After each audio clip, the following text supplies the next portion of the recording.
Today we're going to make a heat exchanger out of things that you can buy at Walmart, and then we're going to try and calculate things out of it. We got a bucket, a hose, it's fine, a hose, funnels, duct tape, and hot glue. And we're going to make a heat exchanger. Alright, we're going to make a shell and tube exchanger by winding up the hose in the bucket. The bucket will be the shell, and the hose will be the tube inside the shell. Hot water will come from the sink, and cold water will come from the shower. Alright, we made holes in the bucket for the tube output and the shell output. It's going to be here. And all that's left to do is seal up the edges with hot glue.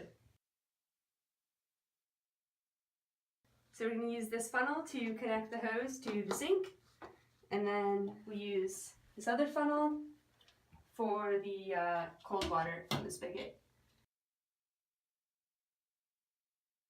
Alright, so we finally got the heat exchanger working. So the hot water enters here. Right now we're measuring the temperature of the hot water input. Then it goes through this hose. There's a water bottle to hold it at the right angle. Through the hose, into the exchanger, and this is the hot output right here. And then the cold goes in through here. There's some ice in the funnel to make it even colder. We're going to measure the temperature of the output right here. Is it cold input right here? And then the cold output is right here.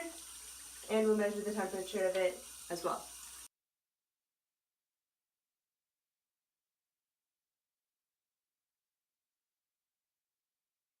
Alright, so now we're going to measure the volumetric flow rate of the hot stream. We did the same with the cold stream already. We're just going to take how long it takes to fill up 1 cup. So we're just going to, take this hose off and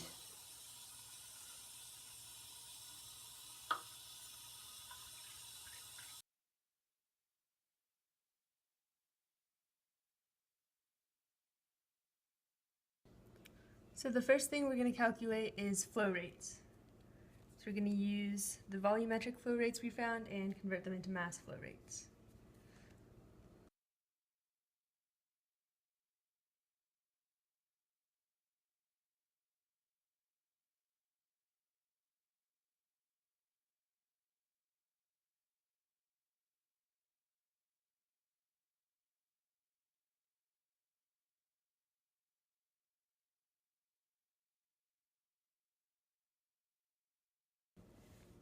Now that we have mass flow rates, we can start to calculate the heat transferred.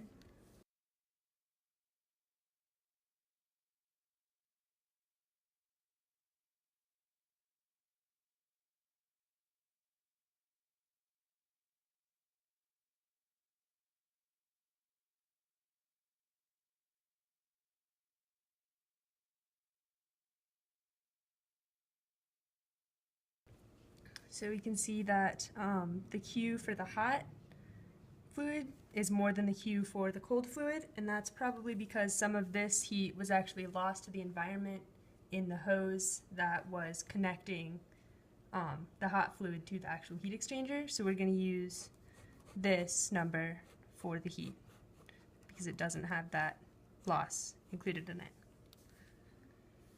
Now we use Q to calculate the overall heat transfer coefficient. First thing we need is area. So we have the length of the hose and the diameter of the hose, and we use that to calculate the area of the contact area.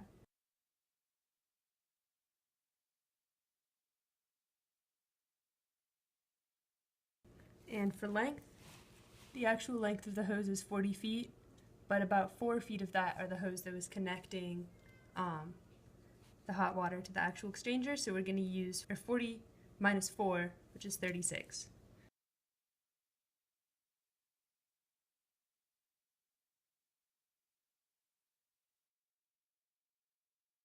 Now we need to find delta Tm, so we're going to use a correction factor.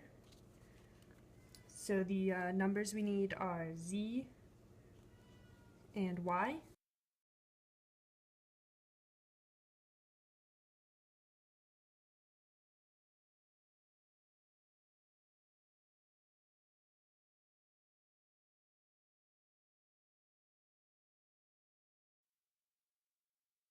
From the chart, we have F equals 0.97. Alright, this means we can calculate delta Tm.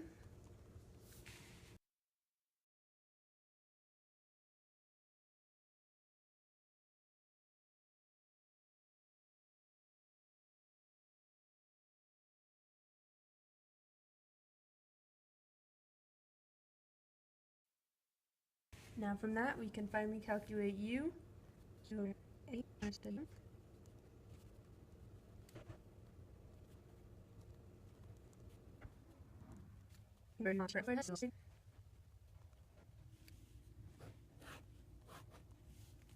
This is our overall heat transfer coefficient for that exchanger.